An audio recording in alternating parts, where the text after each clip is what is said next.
Hi, my name is Ciaran O Brien. I'm one of the three founders of Red Deer. We're architecture and interiors practice based in London, but working internationally. And I'm Lionel Azúa, third of Red Deer, and also co-founder of the company. Very happy to be here. Well, I guess we started the company to do things differently. We're old friends and we always looked at projects differently, and we were interested in disrupting waste streams, working with craftsmen, and having fun, bringing some playfulness back into the work we do.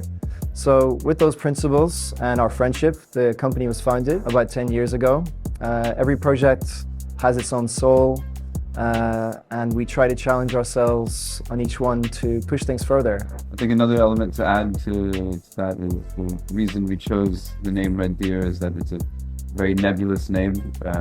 We came up with it because we found out that all of our native countries had native populations of red deer, and that was enough of a sort of unifying factor and nebulous enough that it wasn't obviously an architecture practice or a design studio, and it meant that we could be whatever we wanted to be. Common factor that inspires us between the three deer is adventures in travel. I think we have an insatiable curiosity for travel and for materials, and that though we may have our separate tastes, that unifies us. I guess one of the other things that inspires us is when we were starting the company, we worked with a lot of startups, restaurants, concepts that were trying to get off the ground, just like we were.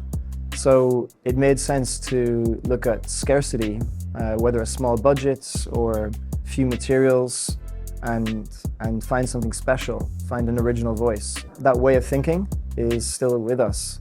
The concept behind Birch Hotel or Birch Community was to look at how to refurbish a grade 2-star listed country estate in the UK with a fresh set of eyes. We tore up the rule book of how you traditionally make a hotel, looking at a plan like God, filling it full of furniture, refurbishing everything, instead looking at rooms one-to-one in situ. And throughout the site we made restaurants and bars, a Lido, all in homage to one of the original owners, Lady Valerie Mew, who was a maverick in her time, and we tried to bring some of her spirit back to life with colour and our adventures in what we did.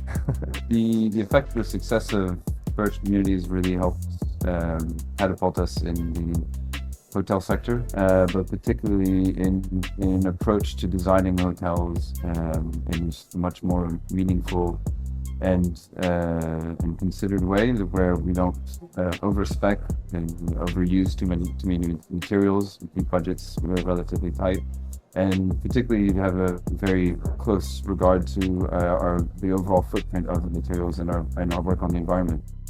As far as we're concerned, it's a fantastic opportunity for designers and hoteliers to come together that wouldn't normally cross paths, and provide an opportunity for synergy and all sorts of ideas and products to exchange hands. And we're very excited to be a part of that. We particularly want to, Barcelona has a particularly special place in our hearts, and this is a fantastic opportunity to get to know the market, to get to know other colleagues and suppliers in the area. We're like kids in a sweet shop. It was difficult getting us to this interview because of all the amazing products we passed as we walked in. So it's always good to add new materials, new contacts to our scrapbook, to put in new projects. It gets our creative brains thinking. It's great to meet new people and hopefully build exciting projects in the years ahead. Hi, I'm Lionel from Red Deer, and for me, caring for wellness is two-pronged. First, one has to look after sort of mental wellness to then be able to produce some meaningful physical product that cannot, by association, also spread wellness. It's looking after a mental state, then be able to create and spread the love. I am Ciaran from Red Deer, and caring for wellness means to me taking care of yourself and your input, whether it's your body or your creative influences, so that you can design more conscientiously and creating work that is meaningful.